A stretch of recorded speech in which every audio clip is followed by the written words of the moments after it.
Sumba.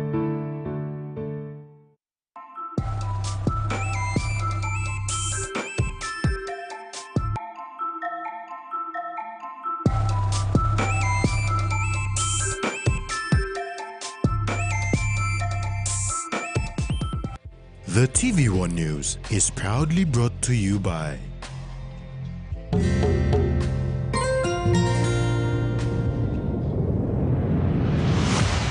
BSP, our bank, our people.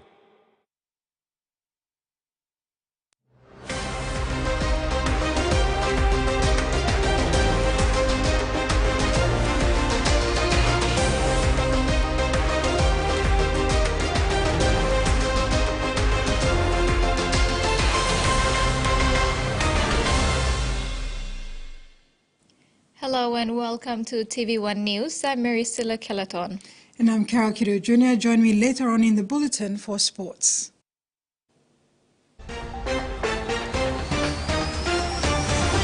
In this edition, $200 million security agreement signed, Papua LNG landowners identified, and Indian government assists disaster victims.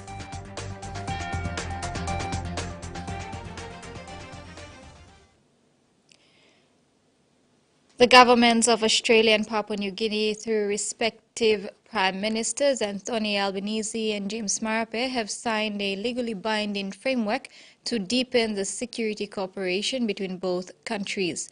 The bilateral security agreement will elevate the security relationship between both countries to advance shared security interests while contributing to the region's security. Security agreement signed by the Prime Minister of Australia Anthony Albanese and Prime Minister James Marape today in Australia is a legally binding framework that will strengthen cooperation in the areas of defence, policing, border and maritime security. It will also branch into areas of cybersecurity, climate change, gender-based violence and critical infrastructure. Security in all aspects is important for PNG as much as it's for Australia. There's no exclusivity. Australia has given us respect to our relationship elsewhere. This is dovetailed in a manner in which it protects our own national interests to have economic and security relationship elsewhere. But more importantly, it is signed in a manner in which Australia wants to get involved in PNG. PNG invited them to come in. It was not Australia forcing its way in. PNG invited Australia, and we had two teams sitting on the table. The construct is mutually satisfying, respects Australian sovereignty as much as Australia respects PNG sovereignty. On signing the agreement, a funding of $200 million was announced. That is almost 500 million kina in support of Papua New Guinea's national security priorities. Both Prime Ministers agreed full circle support for Papua New Guinea's internal security, from police to courts to correctional services. Legally binding agreement. The approach, as Prime Minister Marape has said, came from Papua New Guinea, and we worked it through in a way that we both got exactly what we wanted from this process. This will assist not just external security for both PNG and Australia, but will assist as well with the internal security arrangements within Papua New Guinea, with the provisions that are there on issues such as assistance with police training, with those facilities and infrastructure. It's a very comprehensive agreement. It comes into effect now, and that is very important, and I believe will have overwhelming support. Furthermore, Papua New Guinea will establish a Port Moresby-based police recruit and investigations training centre with the support of Australia. The centre will enable Papua New Guinea to recruit and train a larger and more capable force. The Government of Australia will continue to support economic security, including through support for trade, border security and increased engagement in the Pacific Australia Labour Mobility Scheme. Prime Minister Marape has also conveyed heartfelt appreciation to the people and government of Australia for their continuous budget support to Papua New Guinea.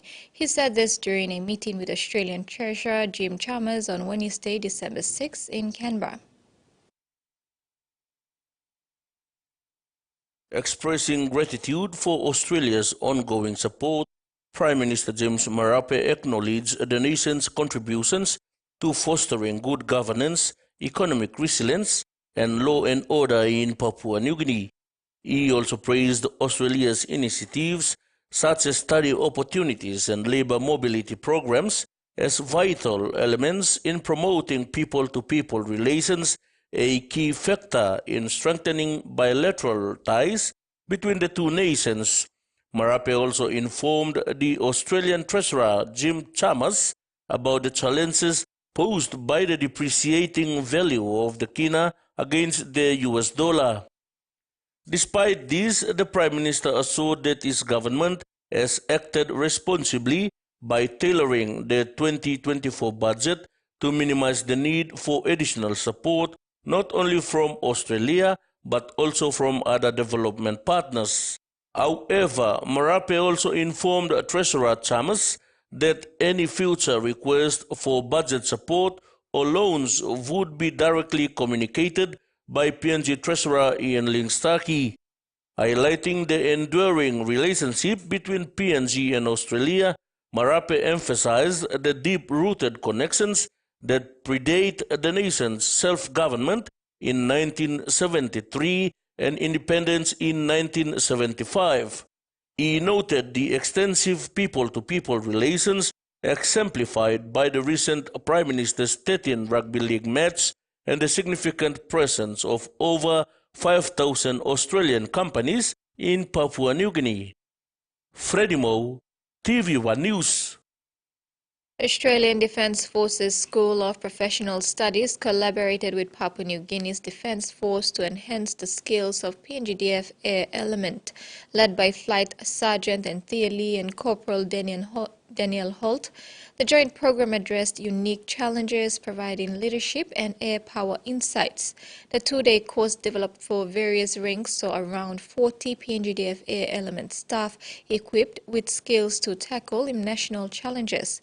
This successful initiative solidifies the strong ongoing relationship between ADF and PNGDF, with plans for continued annual training by SPS. 224 clans from the provinces of Gulf and Central have been identified under the ministerial determination of identification of landowner beneficiaries for the Papua LNG project. Minister for Petroleum and Energy, Kerengakua, in announcing this, said this is a result of detailed studies and identification of local clans and landowners. However, the number of people within these clans are yet to be determined. Petroleum and Energy Minister Kerengakua described the identification of landowner beneficiaries for the Papua LNG project as a milestone achievement for the state, the Papua LNG project, and the people of Papua New Guinea. A total of 224 clans, 138 from the Gulf Province and 86 from Central Province are captured in this determination. The process of identifying clans and verification took months and cost the state a lot of money. The minister gave assurance that the identification study was conducted professionally. With the signing and gazettal, I'm sure there'll be a lot of clans and people out there in both Gulf and Central Province who will be very happy that we have finally crossed this line. But I also cannot rule out the fact that there will be one or two groups of people who may be disappointed that they have not been included in this gazettal. To those few people who will feel aggrieved, I want to assure them that we have done our level best to be as fair as possible, but at the same time to follow the strict letter of the law. So the baseline reference point is the law. If we brought in our heart into play and want to be generous, it will become a completely different ballgame. And so in order for there to be certainty and to make sure that the project does proceed on the schedules we have to strictly follow the law. And that was what has been done by Total Energies, which has been verified by my own department by extensive verification process, and when I signed it, I've certified it. He further stated that any person aggrieved by the identification of landowner beneficiaries may file their proceedings in the National Court for judicial review within 28 days of the ministerial determination that was signed on Wednesday, December 6, 2023. So I don't encourage disputes, challenges, and all this unnecessarily, but if there's a meritorious claim of right, then they must take advantage of the window of opportunity provided by the law and file their proceedings in court. Let's not take up our disputes on the streets or along the project area, resource area, or the pipeline corridors or anywhere else out there. Let's take it to the court. I encourage everybody who has an issue to take it to the court only, and then we will resolve it there. Minister Kua says as the signing of the determination now signifies the completion of the identification of landowners in the project-impacted areas. Following the gazettal of the ministerial determination of identification of landowner beneficiaries, Minister Kua says this now paves the way for the state to prepare for the development forum. The minister says they hope to host the forum in 2024. This will be a gathering of the state with all its stakeholders: the national government, local level government councils, provincial governments, the Kumul Petroleum Holdings Limited, and other parties to the project. This gazettal now paves the way for us to prepare for the development forum. What is a development forum? From the project, there will be certain levels of benefits flowing into the hands of the state in its totality.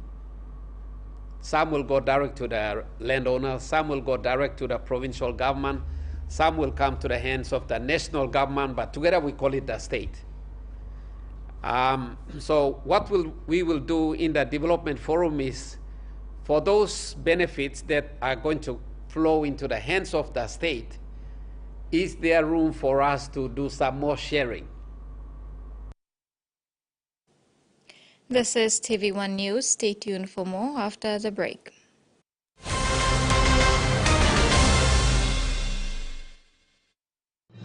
Experience a convenient and smarter way to do your banking with BSB Mobile Banking. You don't have to leave the office or your home to pay for bills. You can view your account balance, transfer funds, top up phone credits, or purchase Easy Pay units wherever you are. Visit your BSB branch today to register now for BSB Mobile Banking. BSB Mobile Banking, the smarter way to bank. BSB, our bank, our people. Enjoy life when we work together, making happy memories that last forever.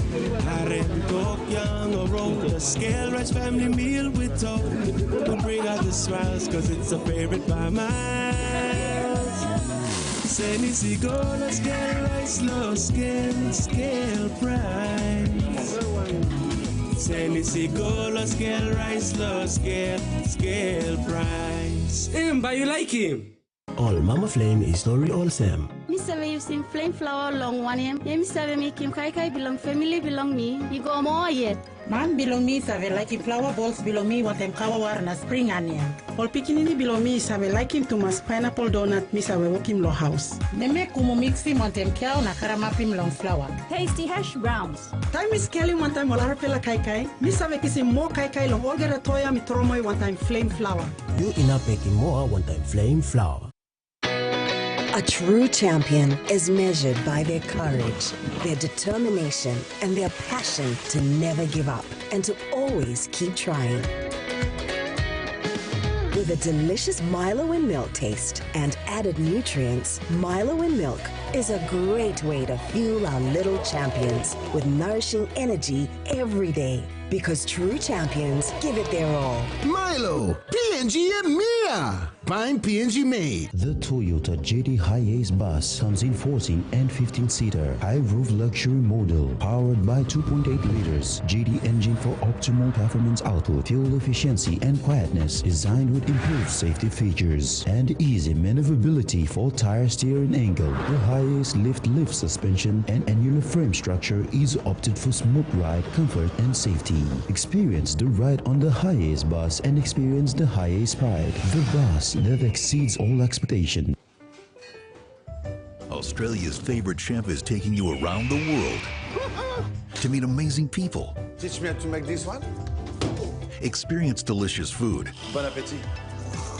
And discover the most incredible flavors. Yum. Nice. This is a culinary expedition on a budget. 50 rupees. That's a deal. Whoa. Cheers. Around the world with Mano Fidel, a brand new series coming soon on Outdoor. You remember the tools we taught you, right?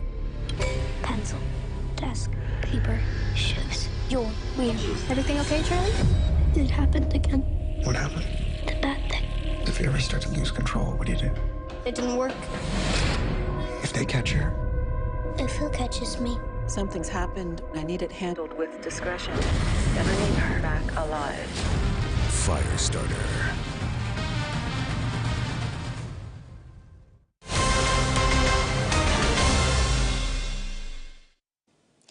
Welcome back. The Indian government has approved immediate relief supply worth $1 million for victims of Mount Ulawun eruption in West New Britain province.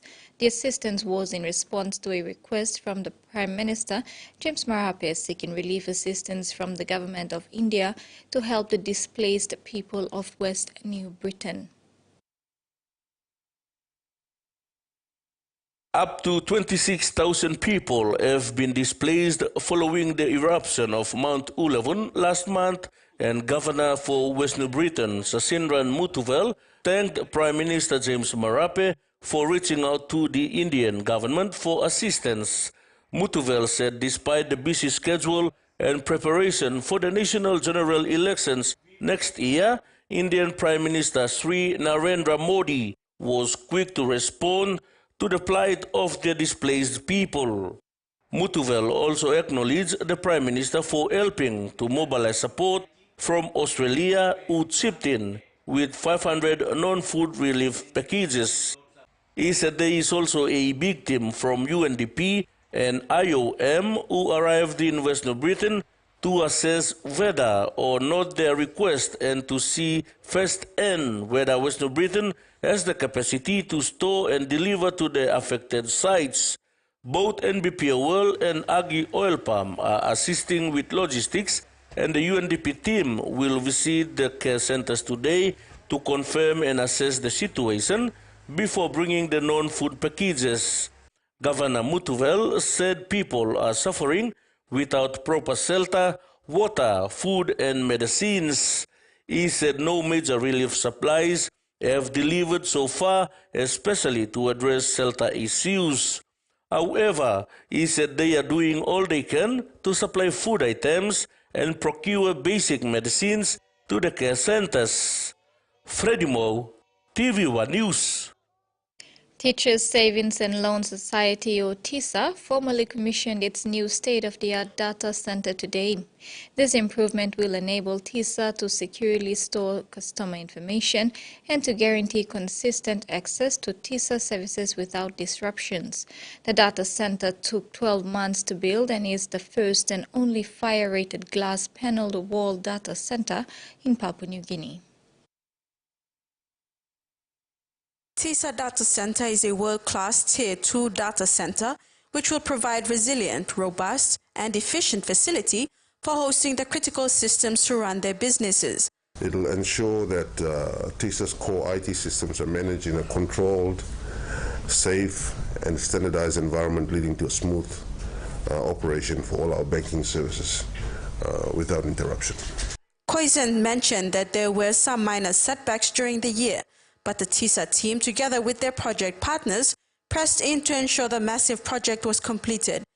Features include 2 automated backup gensets, 2 UPS systems configured in auto failover mode, network backups with clustered equipment and backup ISP links, hot aisle containment with 4 in-row cooling units, high scalable environment 2 rows of 6 racks, gas fire suppression system, anti-statistic data center equipment hardware staging room, dual-door multi-factor biometric-enabled data center door access system, alert mechanism enabled for all equipment, online replication to DR site ensuring minimal RPO/RTO.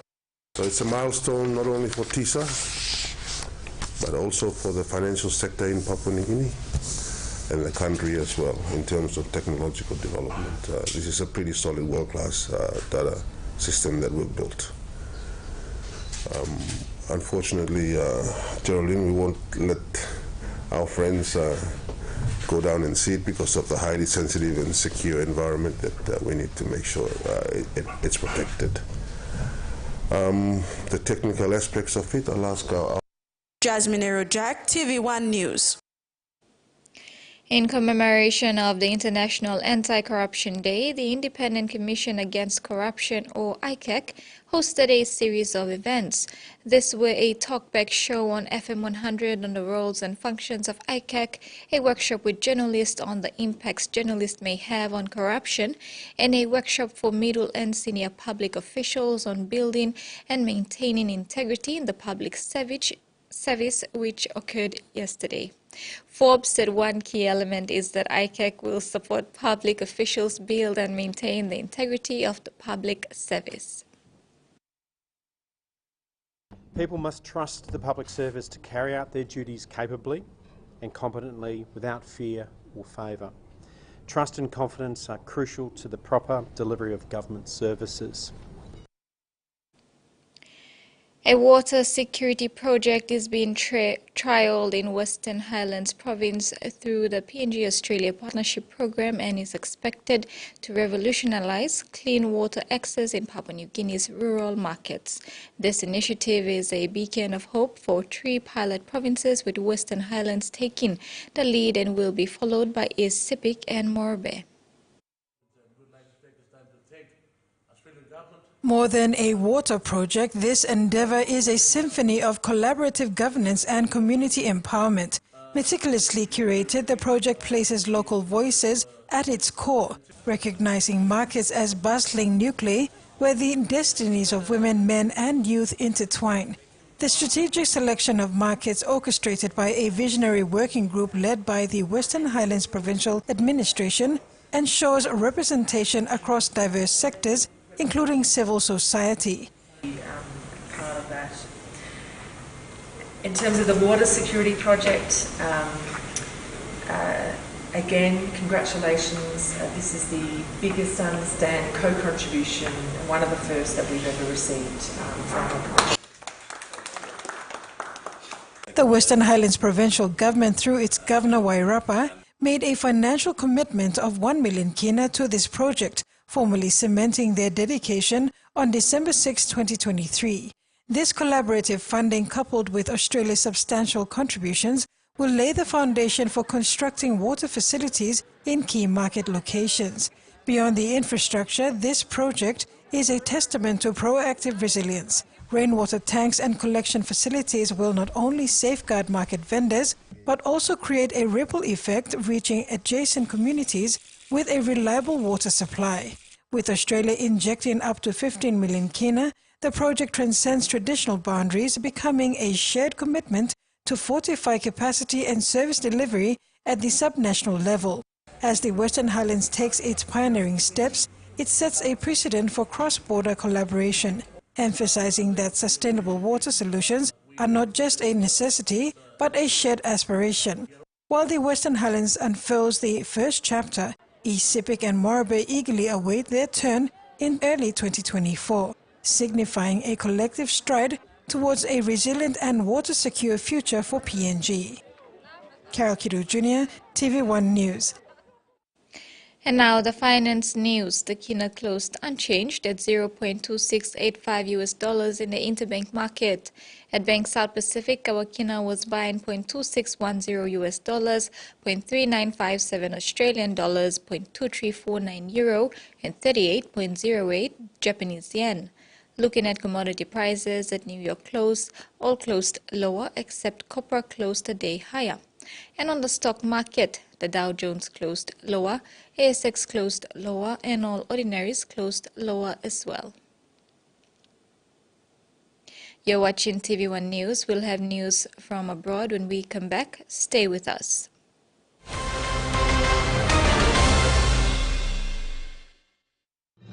Experience a convenient and smarter way to do your banking with BSB Mobile Banking. You don't have to leave the office or your home to pay for bills. You can view your account balance, transfer funds, top up phone credits, or purchase Easy Pay units wherever you are. Visit your BSB branch today to register now for BSB Mobile Banking. BSB Mobile Banking, the smarter way to bank. BSB, our bank, our people. Hiya, Mama. You wait time, but me add him special flavor. Put in more flavor, put in more taste. Magic kakaro, get up a big smile on face. Time for Kim chicken, a great kumutu. Sip, sip, the moo, yes, magic on you.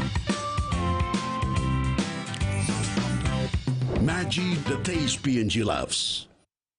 A quick favorite meal for the day does feel good.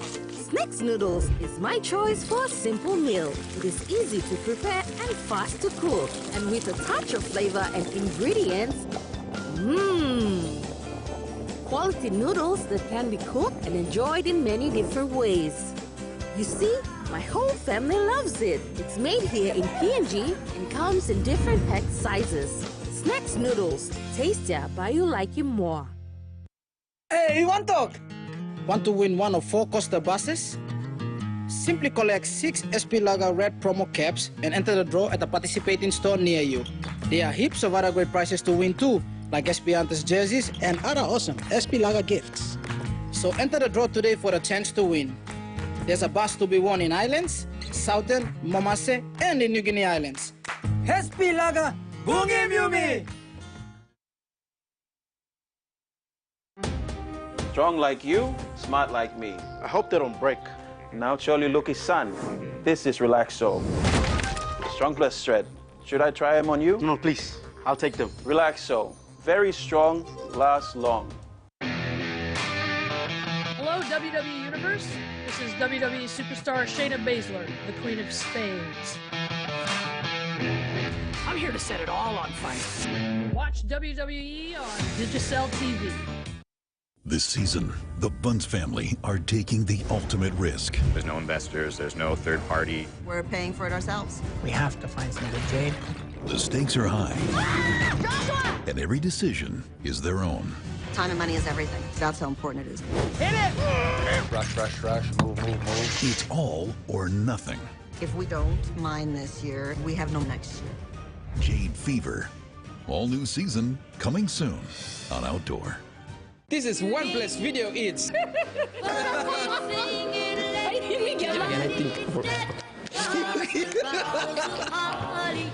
viewers, I'm Soxy. I'm Tony. And I'm Stanko. And you're watching TVWan. Merry Christmas. And a Happy New Year. That's right.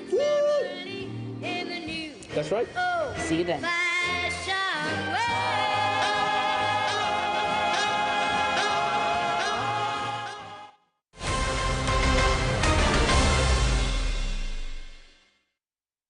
Welcome back. Another man who was recently released from immigration detention has been charged by police. His capture in Melbourne comes as federal parliament is on the brink of passing laws to have the dangerous former detainees put back behind bars.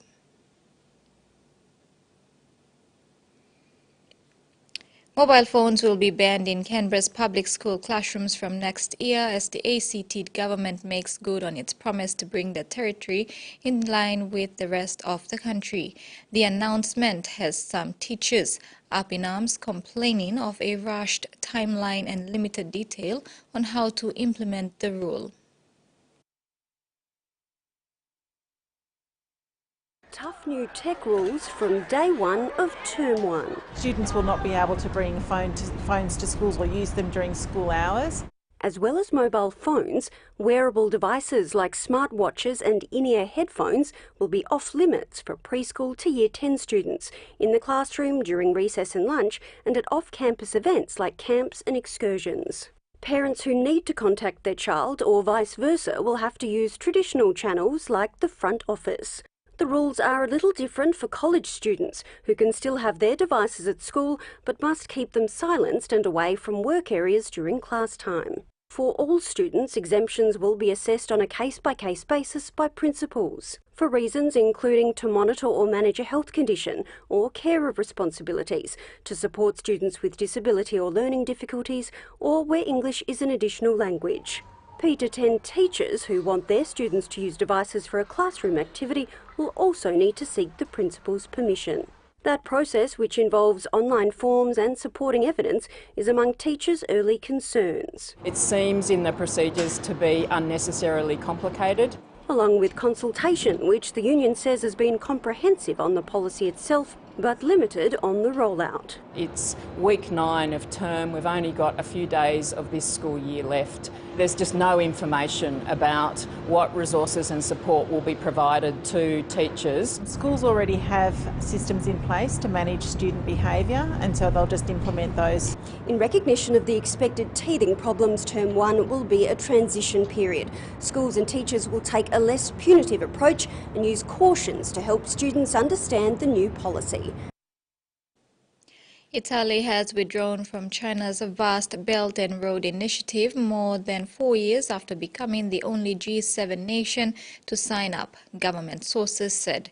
Italy in 2019 became the first and so far only major Western nation to join the trade and investment program, ignoring warnings from the United States that it might let China take control of sensitive technologies and vital infrastructure.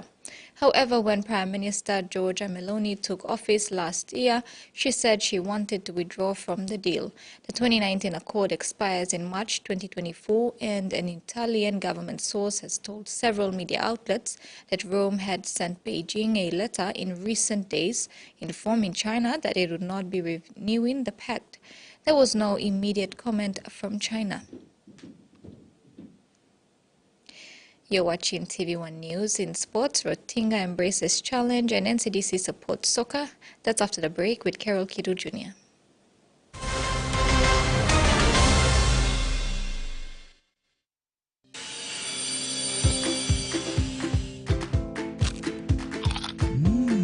Right across the nation, we eat snacks crackers.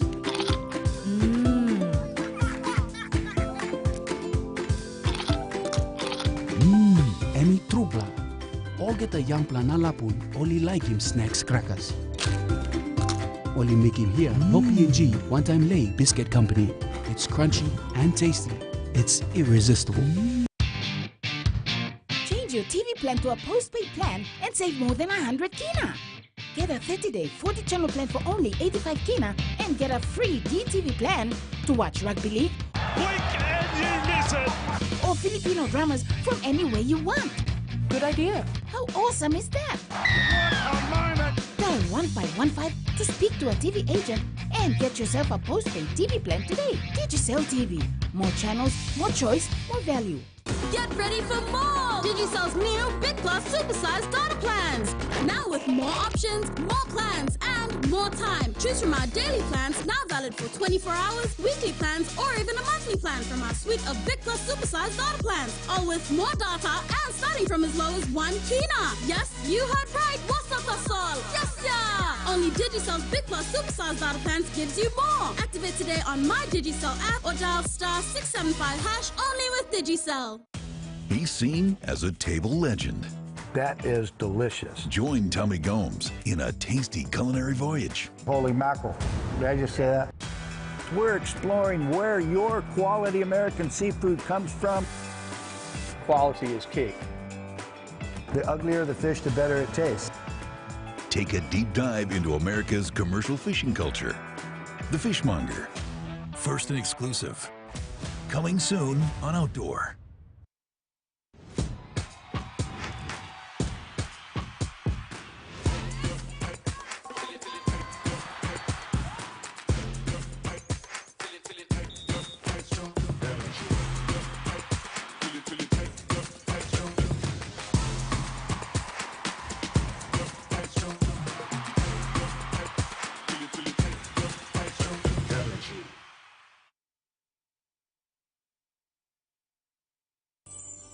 A big city girl with a larger-than-life personality.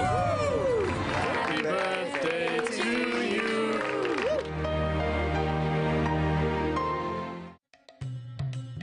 A small-town girl, simple and conservative. What happens when these two worlds meet? Find out on Young Dreams, premiering Monday, 11th December at 10 p.m. on TVWan Plus.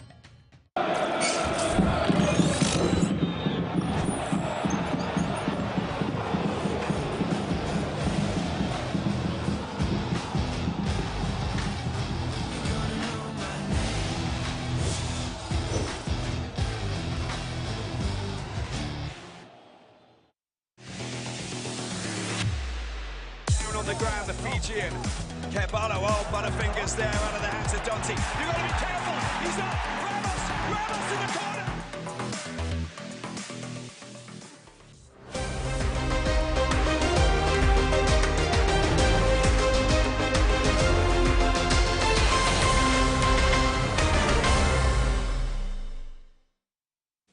Thanks for staying with us.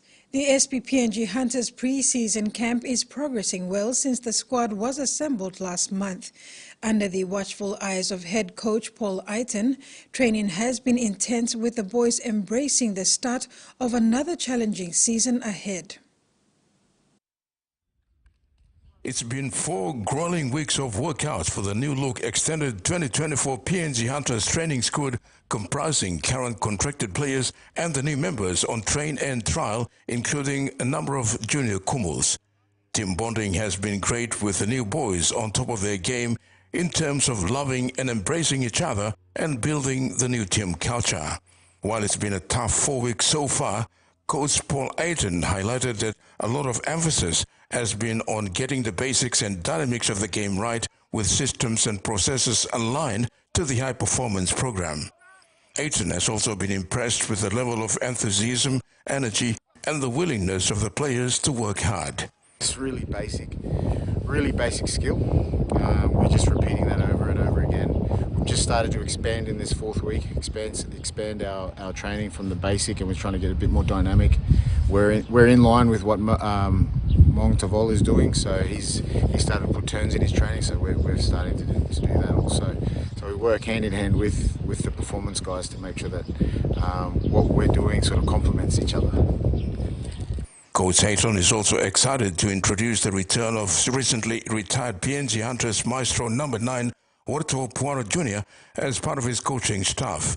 Puara brings with him a wealth of knowledge and valuable years of experience playing at the QRL and the national level, which is an asset to the team.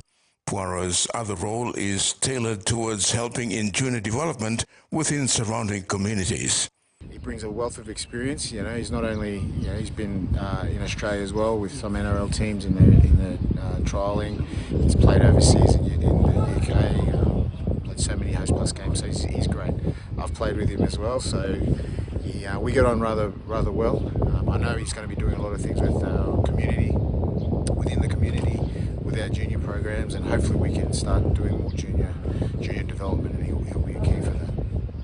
Eiton said the first block of their pre-season training ends at the end of next week before they break camp on the 18th of December for the festive season. The squad will be further trimmed down before they return for Block 2 in early January 2024. We'll do the final squad probably in Block 2 next year. But end of Block 1, probably 18th of a discussion with some of the players. And it's not a no. It's just we have a. They've been included in this, so they're thought of very highly already. And once we've cut that, it's not cut completely, because as you saw last year, we were pulling players straight from the Digital Cup because injuries and suspensions do happen. It's just not right now. So it's just, go back to your club, keep working on the things we're working on. Now we've got more coaches, we'll be able to follow you even better, so we'll be able to track your progress within your teams. And if you're performing well and we need a player, then you come back in. So it's not a no completely, it's just not right now. Terry Longwood, TVWan Sports. Finishing off the 2023 Digicel ExxonMobil Cup season with Centre of the Year award after a stellar season with Kimbe Cutters, versatile centre Eliza Roa is relishing his time at the PNG Hunters 2024 pre-season camp. Roa has been a consistent player for the West New Britain franchise over the past 2 years before he got a call-up for the Hunters.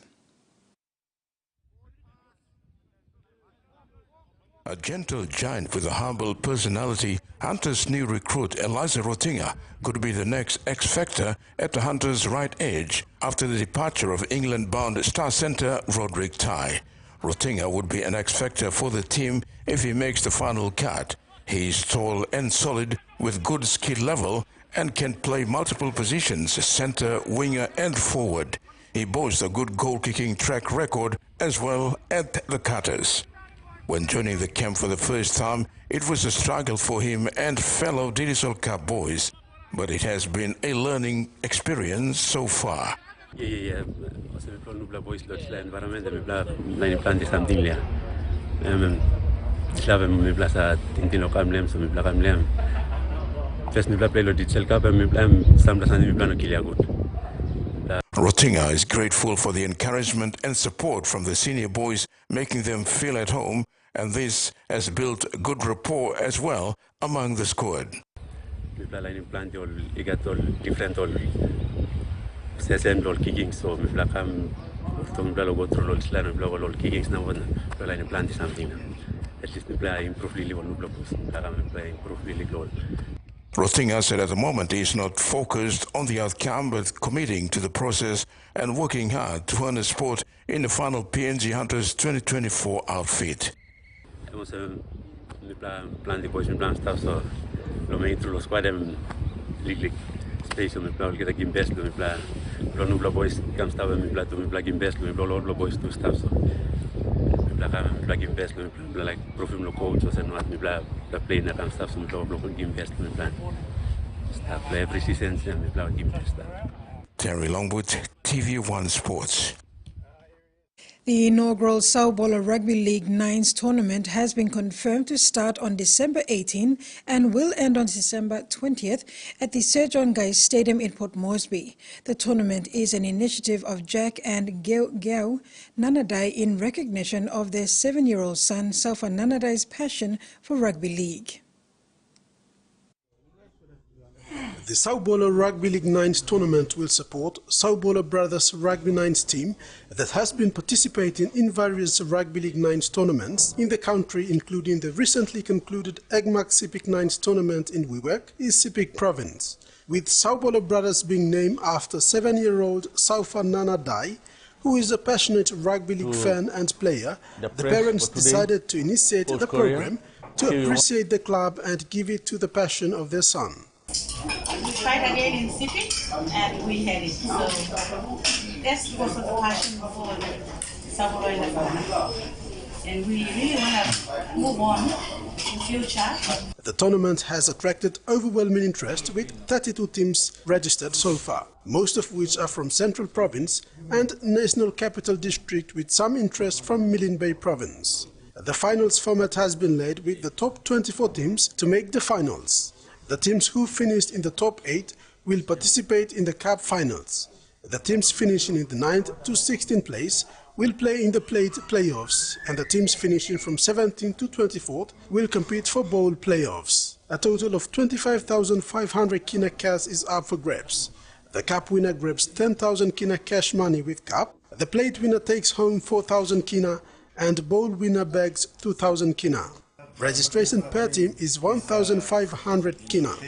The registration closes on Friday, December 15th, before the club's officials meeting. Rex Lita, TVWan Sports. The National Capital District Commission has reaffirmed its support for soccer in the city. This was declared by the NCD Governor Powers Pakop at the Port Moresby Association Grand Final recently. Governor Pakop, taking a break from his hectic schedule, attended the PMSA Division 1 Grand Final between City Strikers FC and Solomon United at the Business Soccer Grounds last Sunday.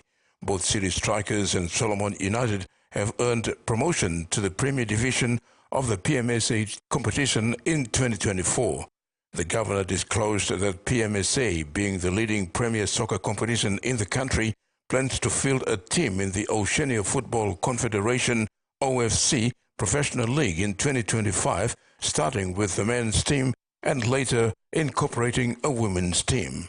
Pakop also revealed that NCDC Sports Desk is collaborating with PMSA to establish a suburban soccer competition in 2024, which he envisions becoming a feeder league for all PMSA teams, both for men and women.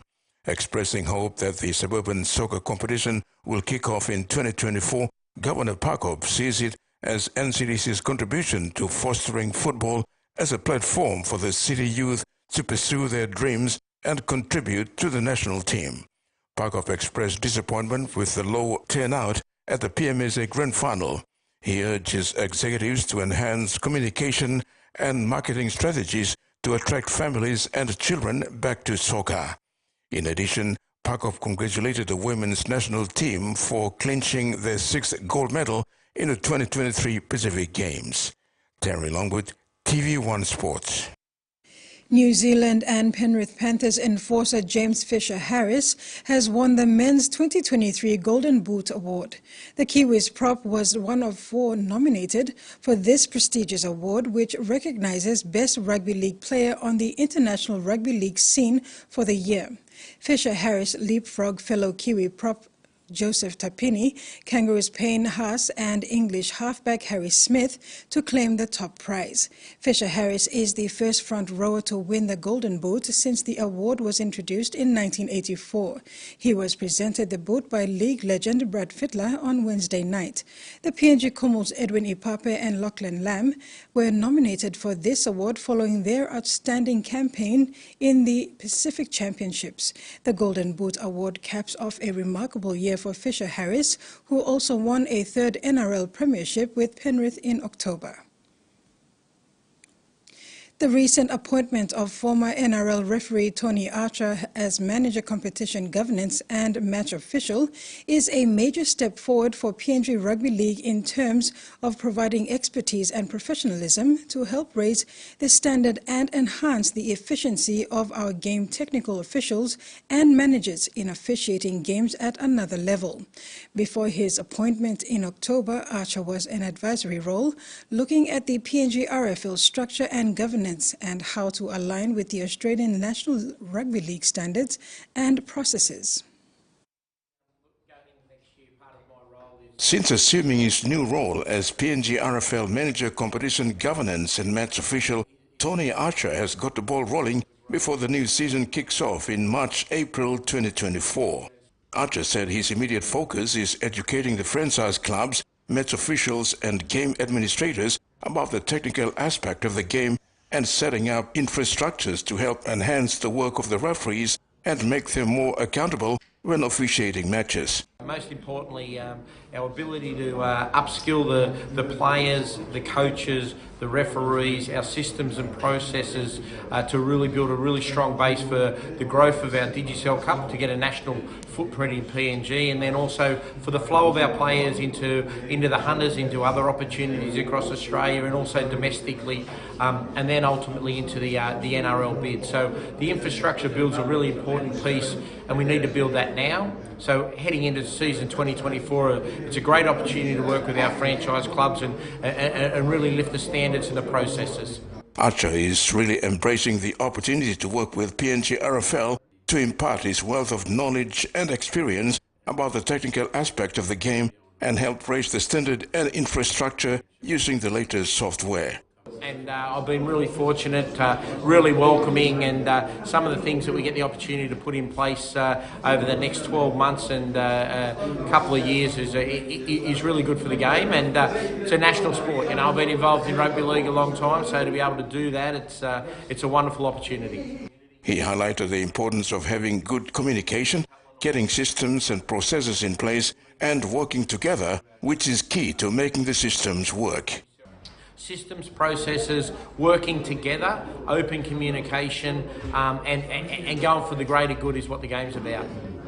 Terry Longwood, TV1 Sports.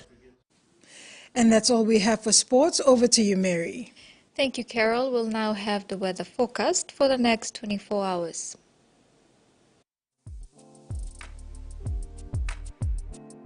Isolated showers and thunderstorms scattered over Milne Bay Province. Port Moresby, mostly fine, partly cloudy. Momase, scattered showers and isolated thunderstorms. Lae, partly cloudy with few showers. New Guinea Islands, isolated showers and thunderstorms scattered with areas of rain over Bougainville. Kimbe, partly cloudy with few showers. Highlands, isolated showers and thunderstorms with areas of rain drizzles. All centers partly cloudy with possible showers and drizzles. Coral Sea, seas moderate to patches rough with southeast winds of 15 to 24 knots with gusts. Waters north of Cape Bogle to Huon Gulf to Fincher Fen, seas 0.5 to 1 meters. And that's all we have for tonight. Have a pleasant evening. Bye for now.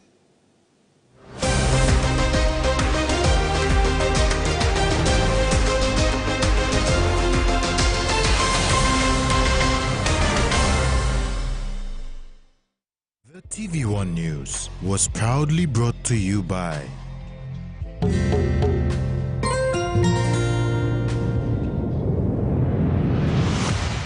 BSP, our bank, our people.